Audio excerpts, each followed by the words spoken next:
Coming up, we're going to talk about the Summer Tribute Store, Halloween Horror Nights, and Universal Studios Hollywood in this week's episode of the DIS Unplugged Universal Edition.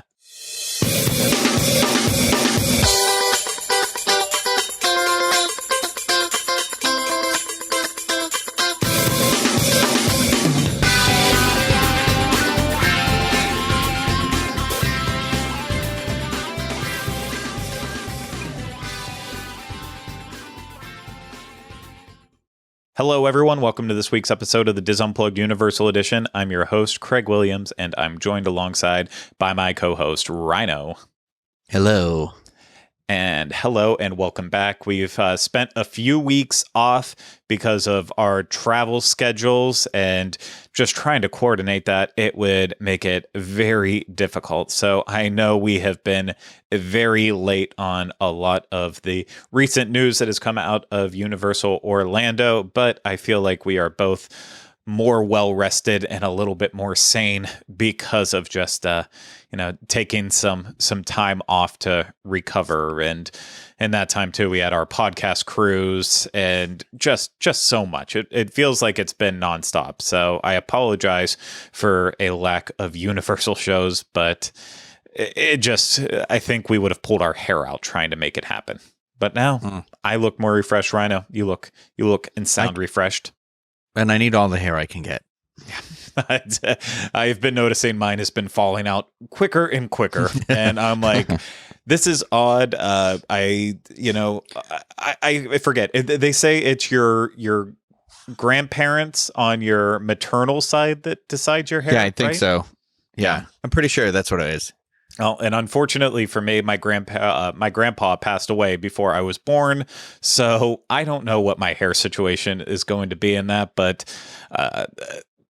it's not looking good. It's not looking good. I'll just say that for sure. But you're not here to hear about our hairlines. You want us to talk about Universal, so that's what we're going to do. But before we do that, I need to remind you this week's episode is brought to you by Dreams Unlimited Travel. If you like our content and you want to support us, please consider booking a vacation through Dreams Unlimited Travel. Get a free, no obligation quote today at dreamsunlimitedtravel.com. And now that that's been said, we're going to kind of bounce around with the different stories that we're going over. And the first thing I do want to talk about is the Summer Tribute Store, just because I feel like it is so well done that it would be an insult if we didn't get to it right away. And of course, the theme of this summer's tribute store is Universal movies, specifically E.T., Jaws, and Back to the Future. And it's like you're walking through different theaters where the movies are brought to life inside each theater. Like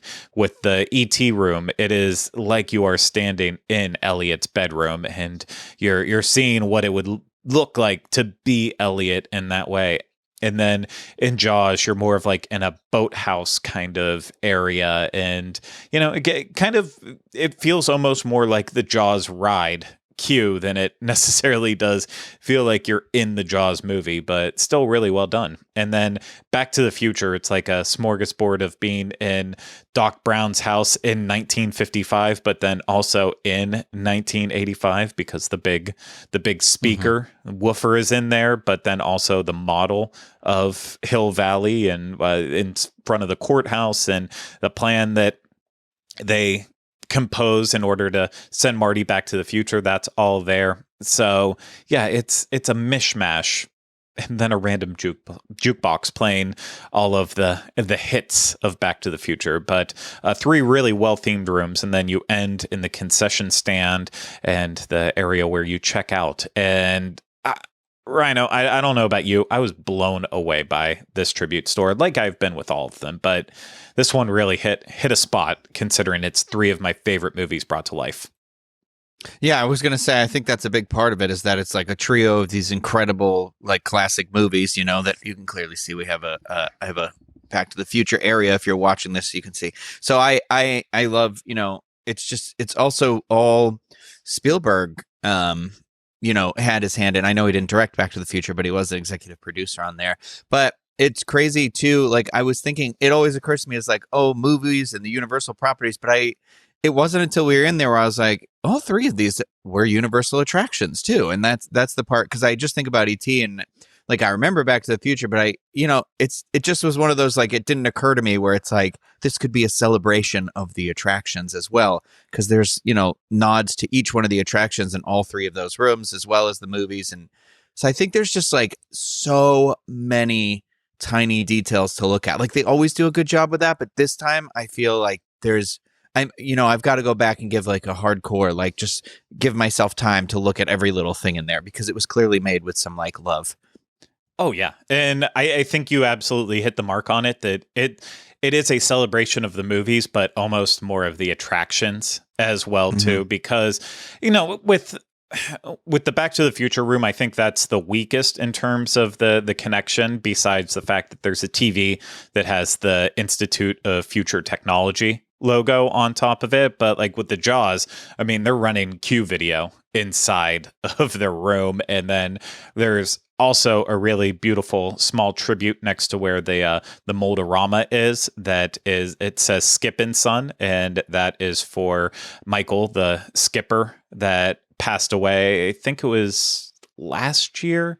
This time got in a car accident with his son, and so they put a tribute in there. But the Jaws definitely feels like it's almost more for the attraction. And then with E.T., I feel like it's that nice little balance in between. But with E.T., it's definitely a celebration of the movie, because it didn't dawn on me until we were in the room looking at the merchandise that it is the 40th anniversary of E.T. Yeah. And that's wild, because I can remember in 1997 when it re-released in theaters.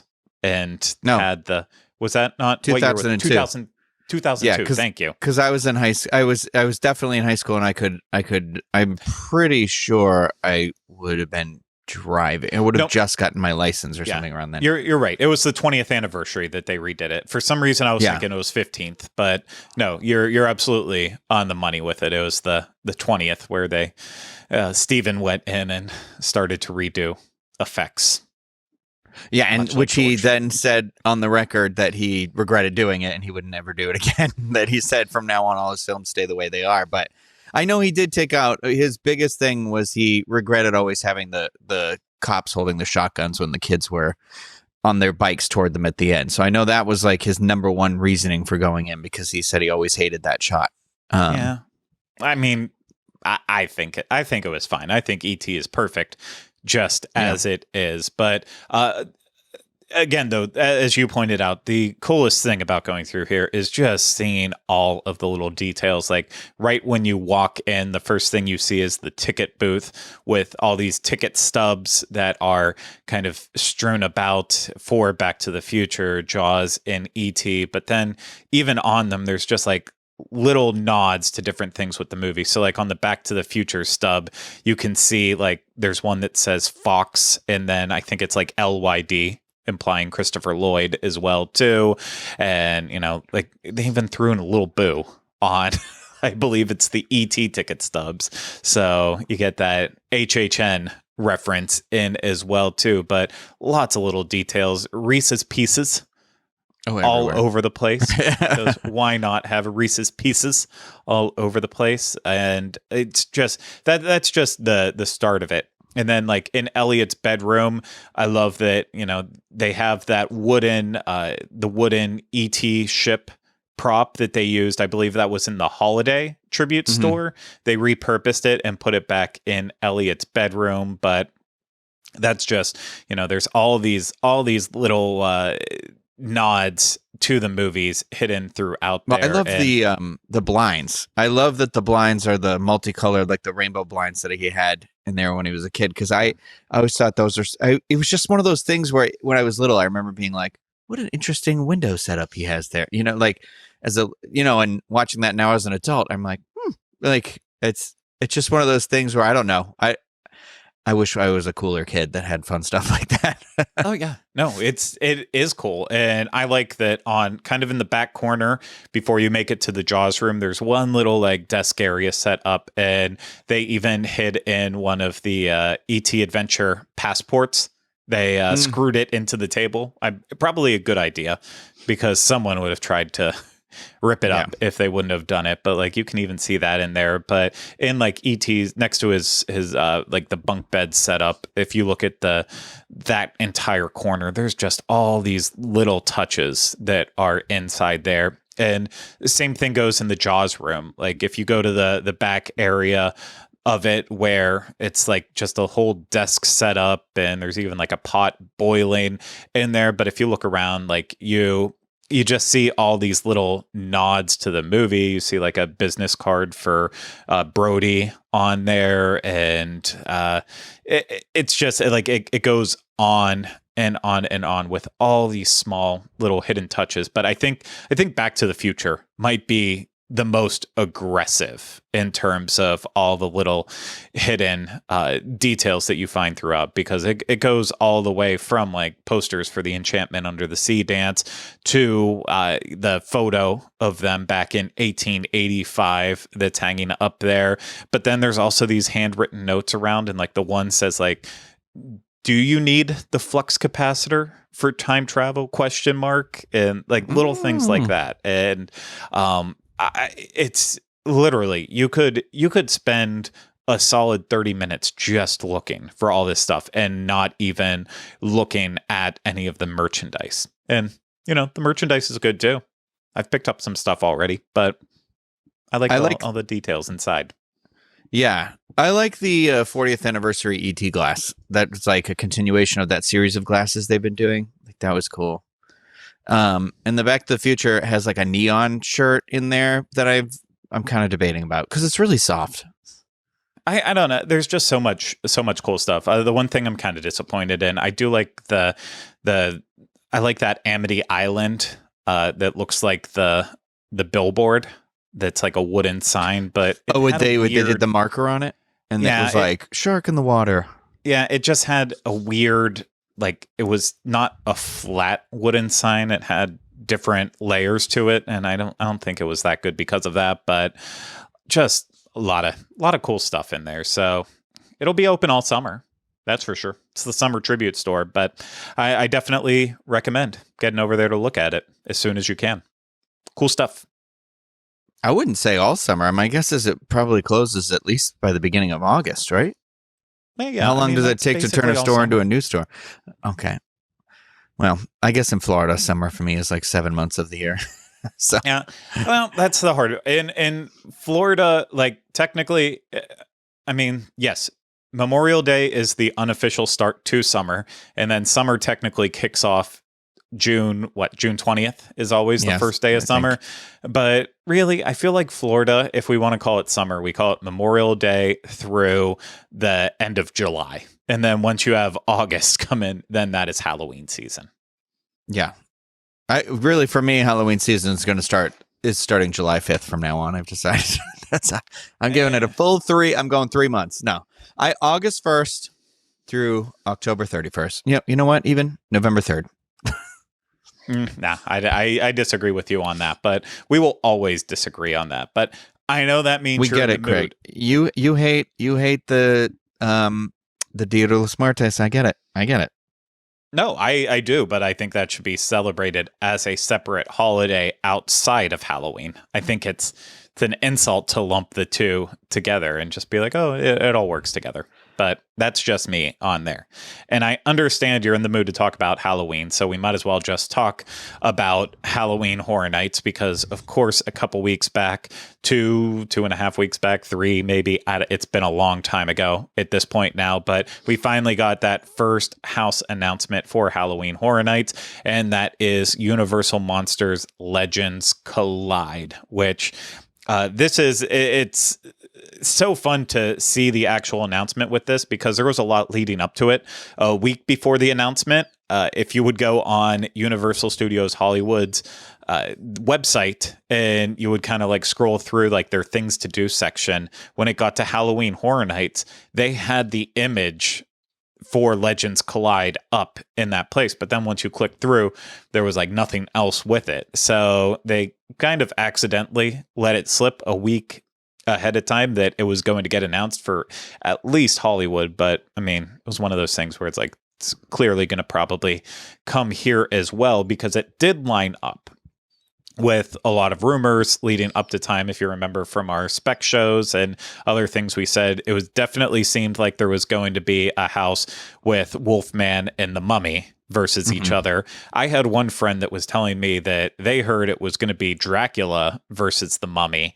And I guess it all kind of combines together, and it's what we got, because it's Wolfman, Dracula, and the Mummy all together in the Legends Collide house. And yeah, I like that. I like that combination, especially considering, we had all of the monsters the first time around, and then for us here we had Bride of Frankenstein, we had the Brides of Dracula. So this really does feel like the next combination where we're knocking off 3 more characters that I think do fit together rather well. And I'm excited to see how it all turns out.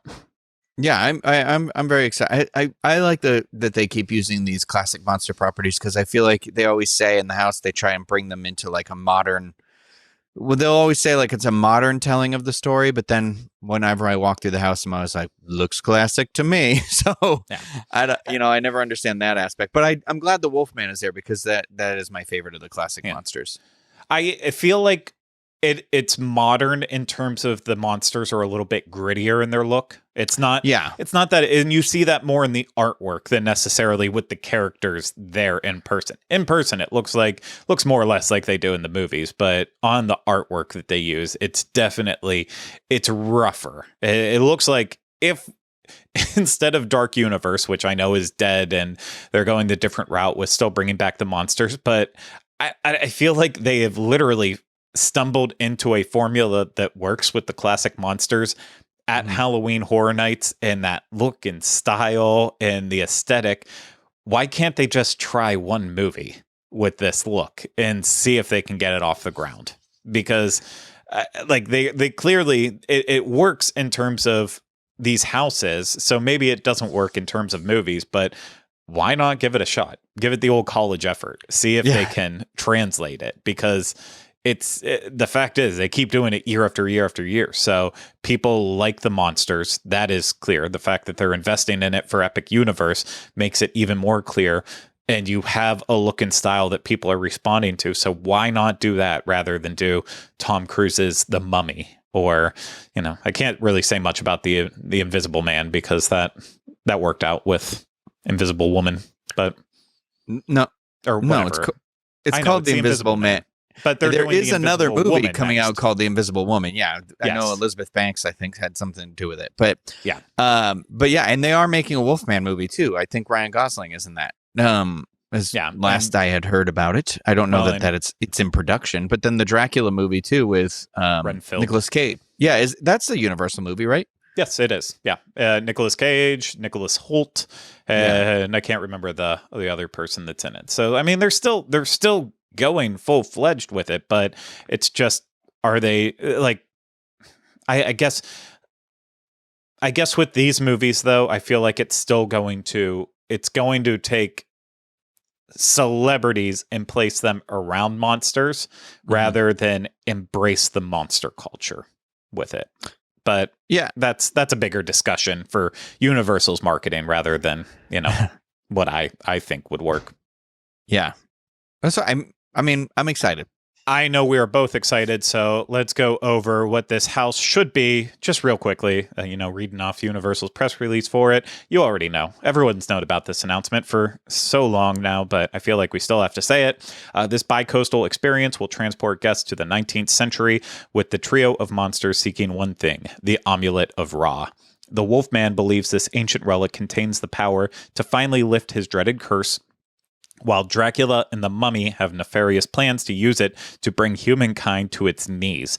With the full moon on the rise and a race against time, guests find themselves entangled in a bloodthirsty battle between the terrifying titans, and only one will survive. And the thing I quite like about with this whole plot line is I know obviously the Wolfman is going into it with good intentions, so it feels like he's going to be kind of a hero, but clearly he's still going to be the Wolfman at points in time with this, and the bad side of himself will take over. But I don't know. I don't know. Maybe it won't translate that well in the house, but I feel like at least on paper, it does feel like we're going in and we're hoping the best for the Wolfman, that he's going to be able to get the amulet of Ra, and that will cure him once and for all, and everything will be okay. But then Dracula and the Mummy are going to try to use it for bad reasons. So the Wolfman is not only going to try to get it to help himself, but hopefully to help defeat them. And yeah, that if that's kind of how it all does end up playing out,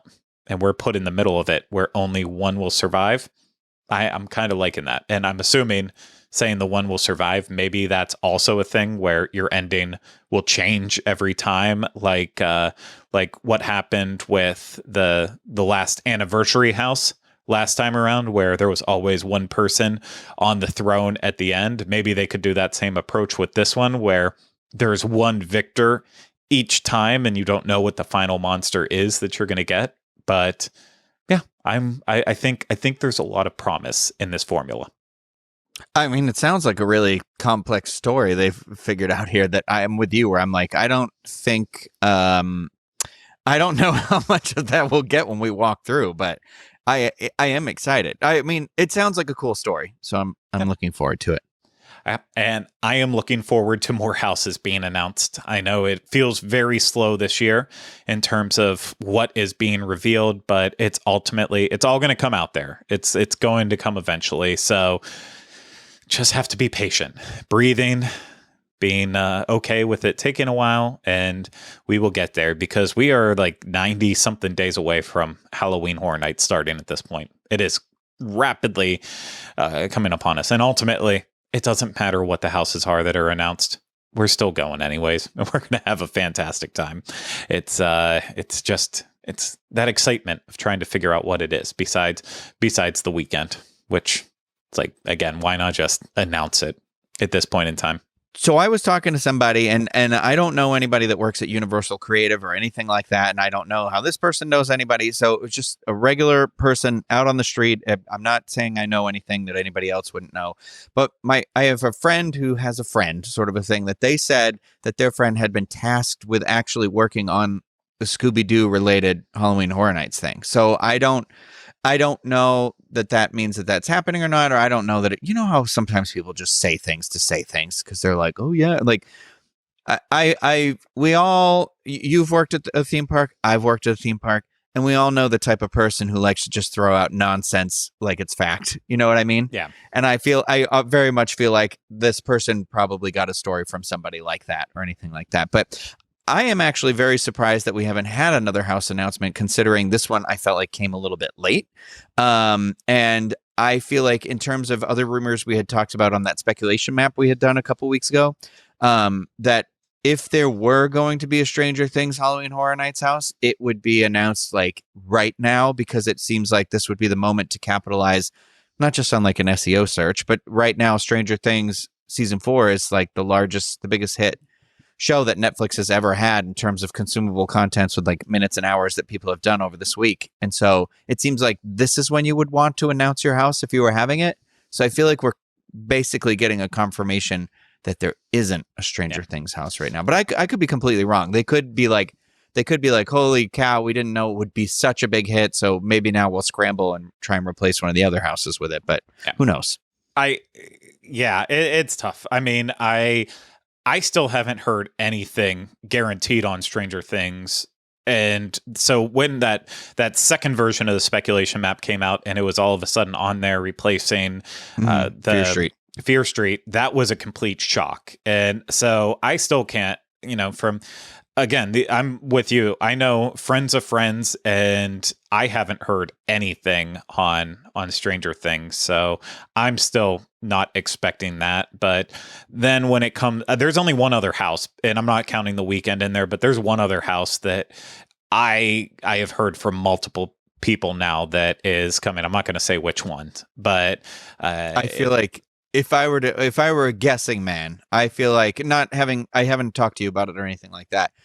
I feel like the one of all the speculating that we've had that feels fairly credible would be the Pumpkin Lord sequel house, considering it became that cult classic. We saw the little Boo has been referenced like multiple times recently. And like, we know they keep those pumpkins. around because they've been using them for the last couple of years in the scare zone and then the trick or treat scare zone and then the other thing. And so it's like, okay, well, how hard would it be to do a sequel to that house, that quickly? But maybe I'm wrong. I don't know. I heard that one long time ago before it was on the second speculation map. So I still have high hopes for that. The one that I am very confident on is it's another intellectual property one. But interesting. I'm gonna leave it at that. But it's one that we talked about. Okay. On both maps. So I think that one's sticking. And for the Scooby-Doo thing, I mean, it would be cool. If it doesn't happen, it doesn't happen. But it's also one of those ones too that feels like it could come down to the wire in terms of a make or break. If it goes through, it would either go all the way to the end or at the last second be like, surprise, The Purge Part 5. Yeah. Okay. Purge forever and ever and ever. Yeah. So, but Halloween, love Halloween, anxious for these next announcements, but we are going to move to the other coast and go to Universal Studios Hollywood because we did get a recent update on Universal Studios Hollywood's Super Nintendo World that is coming very quickly.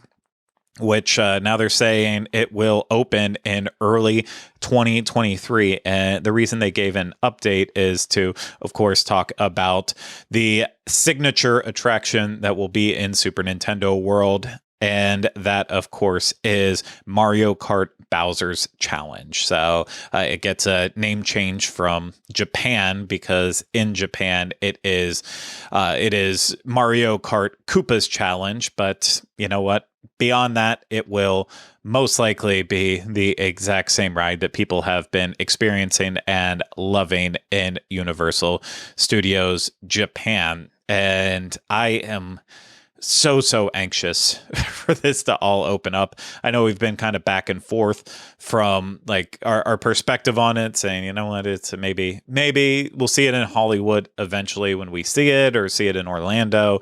I feel like Japan's still out of the question to see it before it even opens up on our domestic United States parks. But yeah, I really want to be at Universal Studios Hollywood for the opening of Super Nintendo World now. It's like I'm anxious for it. I'm very anxious for it. I'm also very excited for it, and I would definitely plan a trip sort of around when the opening of this is, because I love California. I love LA.